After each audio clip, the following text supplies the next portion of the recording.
A few weeks ago, somebody asked me how I deal with setbacks, and I didn't really have an answer. However, since then, I have suffered a setback.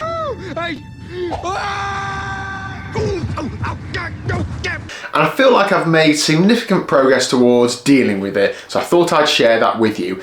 Now, my setback was not major. I broke my big toe, and being an amateur athlete, I do swimming, cycling and running, the sport of triathlon. It has set me back both in my normal life and in my sporting ambitions. So I broke it down, dealt with it, and I'm going to talk to you today about how I did that. But please feel free to let me know your tips down below, how you deal with setbacks. Would you suggest anything to me? This is just me sharing my journey in the hope that it's going to help some of you out. So the first stage for me dealing with this setback was to process it. Now this involved sulking, having a moan, feeling sad, eating rubbish foods, not doing much, just absorbing what's happened, just trying to understand it, going through processes of getting a solid diagnosis, understanding the injury, reading some stuff, talking to some people, listening to things, and most importantly for me, not making any decisions right away, just taking a little bit of time to process it and to understand how you feel about it before making any knee-jerk reactions, snap decisions. So feel free to take that time to do so.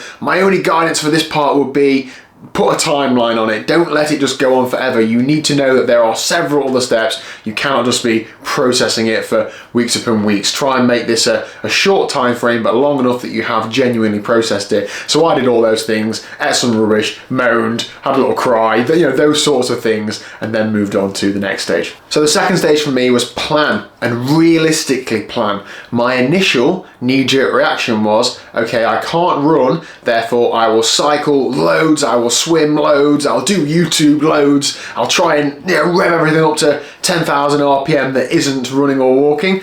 That's not sustainable, that's not sensible. So realistically plan how you're going to get through the next however long it takes for you to get over this setback. It might be realistic that actually everything else takes a step back as well, because you're not able to. You might be having to focus on recovery or focus on other things because of your setback. So I really spent some time thinking about what realistically can I do. Now those things were ever changing, and the more I understood the injury, the more I understood how the first few days went in terms of recovery and so on. But I really spent some time realistically planning, and you might want to put this into some sort of things that you can understand. So for me, I use Training Peaks a lot. I use the Training Peaks calendar a lot. I've planned the next 2 or 3 weeks out of my Training Peaks, 30 minutes stretching, half an hour bike ride, anything else that is around that, swimming, etc. It's all in my Training Peaks, because then I feel like there's a structure, it's controlled, it's planned, you have a plan, therefore there's nothing to worry about. For me as well, I'm going to make some time to do the things that I probably push to one side slightly whilst I'm focusing on the training. So I'm going to spend some more time with my other half, Liz. I'm going to do some more things around the house, like just do some normal things that you perhaps let slide because of other priorities. Just sort of touch base with those and make sure that they are okay. Now it might be that during the time of the setback, you're able to focus on something to really improve things. So I'm going to be making a concerted effort to swim as much as I can over the next few weeks within the realms of realistic.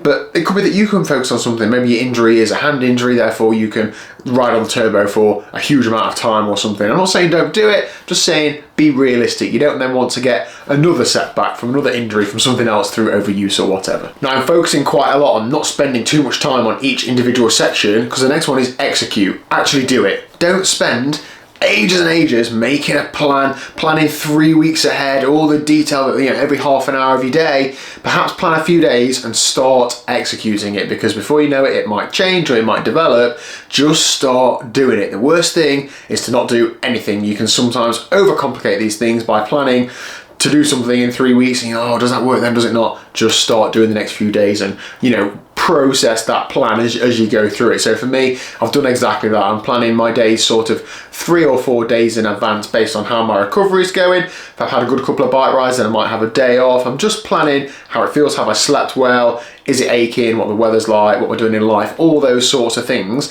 Because the final step for me is review it. Don't be afraid to change that plan. Now initially I've been doing some aqua jogging. Now this week I haven't been able to do so because it's Christmas week and everywhere's closed, or the pool that I've been aqua jogging in is closed. So therefore this week's changed slightly, but next week I'll be able to go back and do some aqua jogging. But do I need to go back and do aqua jogging? I did a couple of sessions. Did I feel a training benefit? Maybe it was just in my head. Maybe I might go and do 1 aqua jogging session and 2 swims or something like that. I'm reviewing it. How am I feeling about it? Is it exciting me? In the example of aqua jogging, I'm not particularly excited by going into a pool, doing this, not really moving anywhere, being overtaken by everybody who's also aqua jogging a lot better than me. Like, it doesn't do anything for me. So don't be afraid to review it and change it as you go through, but do try and hold yourself accountable to your plan because you've planned it for a reason. Now, for myself reviewing it, I have actually been for a bike ride outside today, so I felt like I was able to do so. In hindsight, it didn't feel amazing, my toe wise, the temperature caused it a few issues and the bumps in the road and so on, so I've reviewed that and I won't be riding outside for the next week or so, but I know now that that is my plan. My plan was initially to test it, and I did do, and I tested it, it's not good, so therefore my plan is now just to ride indoors where I can. So that's essentially where I'm at. I hope this video has been half useful or helpful or informative for you. Please do let me know your thoughts down below. I'm dealing with this, and hopefully if you're going through some sort of setback that you are dealing with it as well. And hit subscribe if you haven't already.